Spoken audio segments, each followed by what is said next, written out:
क्या आप वीडियो को लाइक कर सकते हैं? तो मूवी के स्टार्ट होते ही हम मूवी की मेन कैरेक्टर एक लड़की को देखते हैं जिसका नाम सोफी होता है। आज से कुछ सालों पहले सोफी एक स्केटर थी, यानी कि वो स्केटिंग किया करती थी और वो इतनी अच्छी स्केटर थी कि वो दुनिया की बेहतरीन स्केटर्स में से एक थी। लेकिन फिर इसके बाद उसके साथ एक हादसा हो गया जिसकी वजह से उसकी आंखों की रोशनी चली गई, यानी कि वो ब्लाइंड बन गई और अब उसे कुछ भी दिखाई नहीं देता, जिसकी वजह से अब उस बेचारे की पूरी जिंदगी बदल गई। लेकिन खैर अब पैसे कमाने के लिए, जिंदगी गुजारने के लिए वो एक हाउस सीटर बन चुकी है, यानी कि लोग उसे कुछ दिनों के लिए हायर कर लेते हैं ताकि वो उनके घर का ख्याल रख सके, देखभाल कर सके। और आज भी सोफी को एक लेडी ने अपने घर के लिए हायर किया है, इसीलिए अब सोफी उसके घर जाने की तैयारी कर रही है। अपना सारा सामान पैक कर लेने के बाद सोफी चुपके से अपने घर से निकलने की कोशिश करती है, लेकिन तभी उसे उसकी मदर देख लेती है। इसीलिए वो सोफी से पूछती है कि तुम कहाँ पर जा रही हो, और वो पे सामान लेकर। जिस पर सोफी कहती है कि मम्मा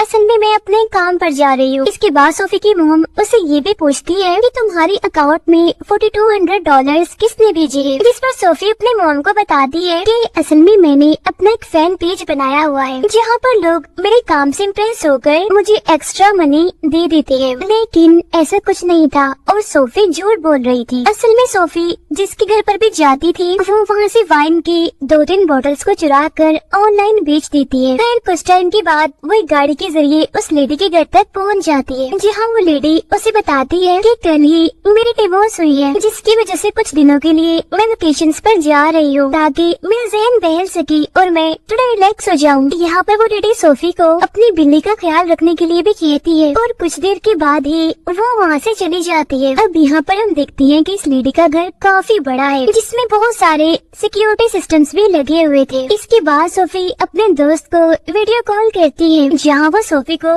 पूरे घर के बारे में समझाता है, यानी कि वो उसे रूम्स के बारे में, डोर्स के बारे में और स्टेयर्स के बारे में बताता है। फिर अब इसी तरह उसकी बातों को फॉलो करते हुए सोफी एक वाइन सेलर के पास पहुँचती है जहाँ पर अलग अलग तरह की बहुत सारी वाइन्स रखी गई थी और तब यहाँ पर सोफी वाइन की एक बोतल चुराने लगती है जिसकी कीमत तकरीबन $4500 थी। लेकिन जो सोफी का दोस्त होता है वो उसे ऐसा करने से मना करता है, तो इस वजह से सोफी को गुस्सा आ जाता है और वो उसे नाराज हो जाती है, जिसकी वजह से वो कॉल कट कर देती है। कुछ टाइम के बाद सोफी अपने मोबाइल में एक वॉइस मैसेज को सुनती है जो कि असल में उसके मॉम का था, जिसमें वो सोफी को एक ऐप को इंस्टॉल करने के लिए कह रही होती है। उस ऐप का नाम होता है सी फॉर मी, जो सिर्फ और सिर्फ ब्लाइंड लोगों के लिए ही बनाई गई थी ताकि ब्लाइंड लोगों को, यानी कि ऐसे लोगों को जो देख नहीं सकते, उन्हें लाइव कॉल के जरिए गाइड किया जा सके। फिर अब सोफी उस मैसेज को इग्नोर करके स्मोकिंग करने के लिए घर से बाहर चली जाती है, लेकिन गलती से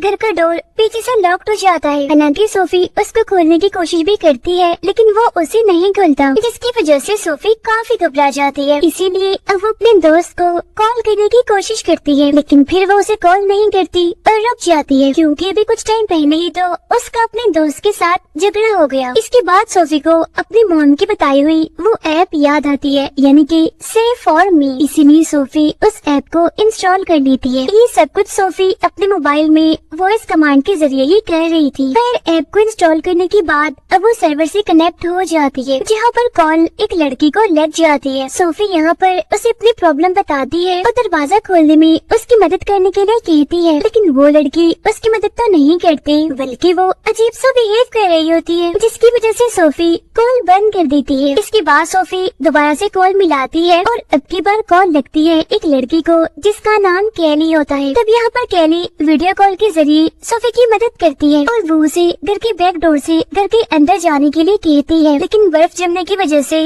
वो डोर जाम हो जाता है। तब यहाँ पर कैली सोफी को डोर खोलने का तरीका बताती है, जिसे फॉलो करते हुए सोफी आखिरकार उस डोर को खोलने में कामयाब हो ही जाती है। लेकिन तभी घर का अलार्म बज जाता है जहाँ सोफी कैली की मदद से बड़ी मुश्किल से उस अलार्म को बंद करती है। अब क्योंकि कैली ने सोफी की हेल्प की थी इसीलिए सोफी उसे फर्स्ट प्रायोरिटी पर सेट कर देती है ताकि सोफी को जब भी मदद की जरूरत हो तो कॉल सीधा केली को ही जाए। अब रात को सोने से पहले हम देखते हैं कि सोफी अपने लैपटॉप में स्केटर्स के बारे में डॉक्यूमेंट्री सुन रही होती है, क्योंकि उसे अभी भी बहुत शौक था स्केटिंग करने का। फिर कुछ ही देर के बाद उसे नींद आने लगती है और वो सो जाती है। इसके बाद सीन शिफ्ट होकर जाता है इस घर के बाहर, जहाँ पर हम देखते हैं कि वहाँ एक गाड़ी आके रुकती है, जिनमें से 3 लोग बाहर आते हैं, जो कि असल में तीनों चोर थे, जो इस घर में मौजूद सीक्रेट सेफ में रखे $10 मिलियन चुराने के लिए आए थे। आते ही वो लोग घर को डिसअलार्म कर देते हैं, जहाँ डोर खोलने के बाद वो घर के अंदर आ जाते हैं। फिर जब वो लोग सेफ को खोलने की कोशिश कर रही होती है, तो तभी सोफी को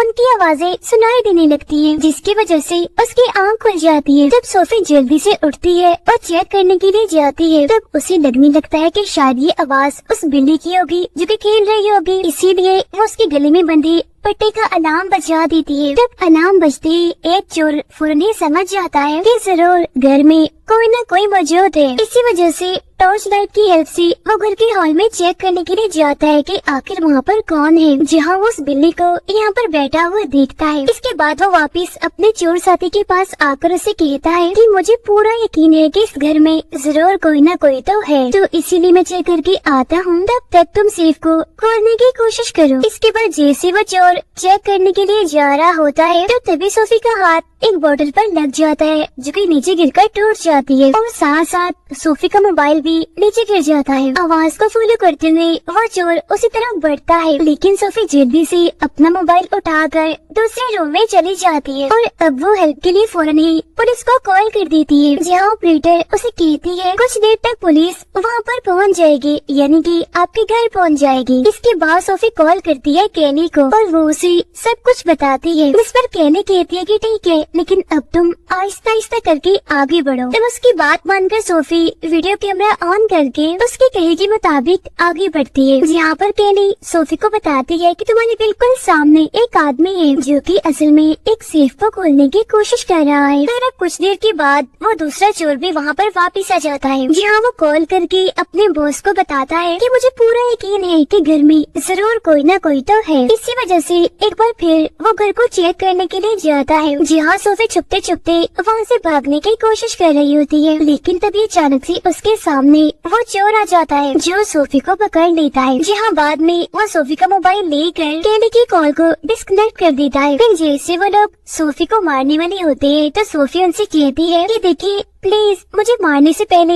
मेरी बात गौर से सुन ले। मैं आप लोगों के बारे में किसी को भी कुछ नहीं बताऊंगी, और मैंने तो आप लोगों के चेहरे भी नहीं देखे कि आप लोग कौन हो, क्योंकि मैं देख नहीं सकती, मैं ब्लाइंड हूँ। फिर जब वो चोर सोफी के मोबाइल में उसकी कॉल हिस्ट्री देखता है, तो पुलिस का नंबर देखकर वो सोफी से पूछता है कि तुमने तो पुलिस को कॉल कर दी है और 20 मिनट में पुलिस यहाँ पर आ जाएगी, तो तुम पुलिस को क्या कहोगी। जब ये सुनकर सोफी उनसे कहती है कि मैं पुलिस को कह दूंगी कि जो अलार्म बजा था, जिसकी वजह से मैं डर गई थी, वो अलार्म असल में गलत बज गया था, क्योंकि उस अलार्म में कोई ग्लिच थी, और इस घर में तो मेरे अलावा और कोई है ही नहीं। इसके बाद सोफी उन लोगों से कहती है कि प्लीज आप लोग मुझे भी इस प्लान में शामिल कर लो ना अपने साथ, मैं आपसे ज्यादा कुछ नहीं मांगती, बस आप मुझे मेरा हिस्सा दे देना। इसके बाद वो चोर अपने बॉस को कॉल करके इस बारे में सब कुछ बताता है, जहाँ पर वो चोर सोफी को इस प्लान में शामिल करने के लिए मान जाता है। इसके बाद सोफी पुलिस को कॉल करती है और पुलिस को यहाँ पर आने के लिए मना करती है, लेकिन ऑपरेटर उसे बताती है कि हमारी फीमेल ऑफिसर वहाँ पर आकर ये कंफर्म करेंगी कि तुम सच बोल रही हो या फिर झूठ कह रही हो, यानी कि तुम सच में अकेली हो या फिर वहाँ पर कोई और भी है। फिर अब कुछ ही देर के बाद वो फीमेल ऑफिसर वहाँ पर पहुँच जाती है, जहाँ सोफी उसे ये यकीन दिलाने की कोशिश करती है कि मेरे अलावा यहाँ पर और कोई भी नहीं है, लेकिन वो ऑफिसर सोफी से कहती है कि मैं तुम्हारी जुबान पर यकीन नहीं कर सकती, कंफर्म करने के लिए मुझे घर के अंदर तलाशी लेने दो। तब वो ऑफिसर घर के अंदर आकर टॉर्च लाइट से हर तरफ चेक करने लगती है, लेकिन तब तक वो तीनों चोर छुप चुके होते हैं। इसके बाद वो फीमेल ऑफिसर बार बार सोफी से पूछने लगती है कि देखो मेरी बात सुनो, घबराओ नहीं, अगर तुम्हें कोई परेशानी है तो मैं तुम्हारी मदद कर सकती हूँ। इस पर सोफी कहती है कि नहीं तो ऐसी कोई भी बात नहीं है, मुझे कोई खतरा नहीं है, मुझे आपकी कोई भी मदद नहीं चाहिए, इसीलिए आप यहाँ से चले जाएं। तो इसके बाद वो ऑफिसर वहाँ से जाने लगती है, लेकिन तभी अचानक से उस चोर का फोन बजने लगता है, जो कि वहाँ पर सामने ही पास में पड़ा हुआ था, जिस पर कॉल असल में उसका बॉस कर रहा था। इसके बाद ऑफिसर फोन उठाकर सोफी को देती है, जहाँ पर सोफी कॉल अटेंड करती है। यहाँ वो बॉस हालात के बारे में सोफी से पूछता है, लेकिन सोफी उसकी बात का जवाब नहीं देती और झूठी मूठी बातें करके वो फोन बंद कर देती है। तो ये देखकर ऑफिसर दोबारा से यहाँ से जाने लगती है, लेकिन तभी पुलिस की कॉल उस ऑफिसर के पास आती है, जिसमें बताया जाता है कि हमारे पास कैली नाम की एक लड़की की कॉल आई थी और उस लड़की ने भी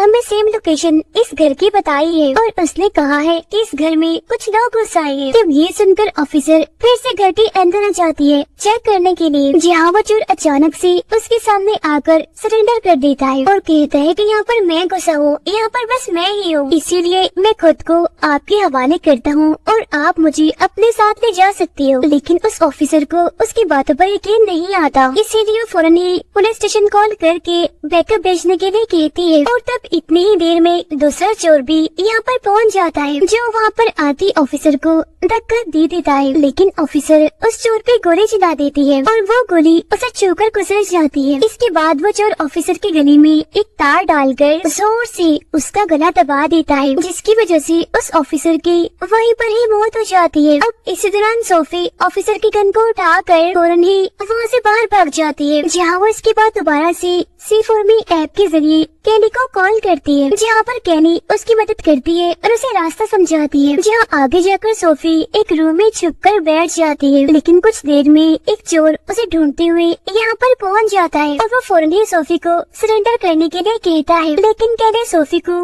मोबाइल के कैमरे का एंगल सेट करवा कर उस चोर पर गोली चलाने का बोलती है, जहाँ पर सोफी ऐसा ही करती है और वो उस चोर को शूट करके मार डालती है। इसके बाद सोफी दोबारा से घर के अंदर चली जाती है, जहाँ पर अचानक से दूसरा चोर उसके सामने आ जाता है। तब यहाँ पर कैली दोबारा से सोफी को कैमरे का एंगल ठीक करने के लिए कहती है, लेकिन तभी नेटवर्क डाउन होने की वजह से थोड़ी देर के लिए कॉल डिस्कनेक्ट हो जाती है, जहाँ पर सोफी अंदाजे से ही उस चोर पर गोलियां चलाने लगती है, लेकिन उनमें से एक भी गोली उस चोर को नहीं लगती, इसीलिए वो बचते हुए सोफी की तरफ ही बढ़ने लगता है। लेकिन तभी कनेक्शन दोबारा से वापस आ जाता है, जहाँ पर कैली दोबारा से सोफी को गोलियां चलाने के लिए बोलती है। तब सोफी ऐसे करती है और वो दोबारा से गोलियां चलाने लगती है, लेकिन इस बार गोलियां सीधा जाकर उसके सीने में लगती है, जिसकी वजह से ये दूसरा चोर भी यहीं पर ही मारा जाता है। उधर वो तीसरा चोर लॉकर को खोल देता है, लेकिन तब इतनी ही देर में वहाँ पर सोफी भी पहुँच जाती है। उसके हाथ में गन देकर वो चोर कहता है कि देखो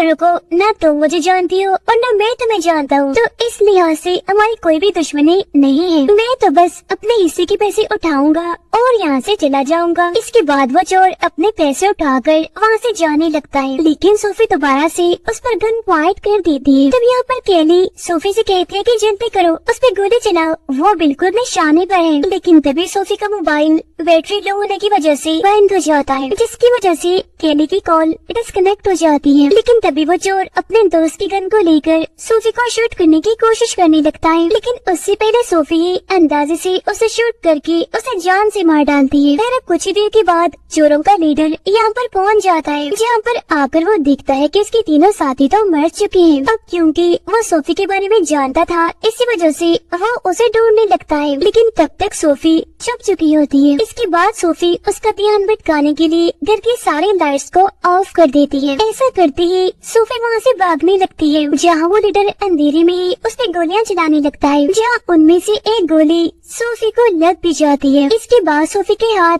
एक चोर का मोबाइल लग जाता है, इसीलिए वो उस लीडर का नंबर रीडायल करती है, जिसकी वजह से उस लीडर का फोन बजने लगता है उसके पास ही, जिसकी लाइट देखकर सोफी अंदाजे से ही उस पे गोलियां चलाने लगती है, लेकिन उसे गोली नहीं लगती, वो बच जाता है। जिसके बाद वो सोफी को पकड़ लेता है और उसका गला दबाने लगता है, लेकिन तभी यहाँ पर सोफी के हाथ में वाइन की एक बोतल लग जाती है, इसीलिए उस बोतल को उस लीडर के सर में दे मारती है। फिर वो उसी बोतल से उस लीडर के सर पर मार मार कर उसके सर को कुचल देती है, जिसकी वजह से उसकी भी यहीं पर ही मौत हो जाती है। इसके बाद हम पुलिस की गाड़ी का अलार्म सुनते हैं, यानी कि पुलिस उसे रेस्क्यू करने के लिए आ गई है और अब उसे किसी भी किस्म का कोई भी खतरा नहीं है। इसके बाद हमें कुछ दिनों बाद की कहानी दिखाई जाती है। इसमें सोफी की मदर सोफी को हॉस्पिटल से बाहर ला रही होती है। इसी तरह एक हफ्ते बाद हम सोफी को स्केटिंग करते हुए देखते हैं, यानी कि सोफी की टांग जो पहले जख्मी थी अब वो बिल्कुल ठीक हो चुकी है। अब यहाँ पर मैं आपको कुछ पॉइंट्स क्लियर कर देती हूँ। मैं आपको बताती हूँ कि असल में उन चोरों का लीडर कौन था और उसे उन पैसों के बारे में कैसे पता था। असल में चोरों का वो बॉस उस लेडी का हस्बैंड था जिसका ये घर था, इन्हें जिससे उस लेडी ने डिवोर्स लेनी थी। इसीलिए उसका हस्बैंड उन पैसों पर खुद ही कब्जा करना चाहता था और सोफी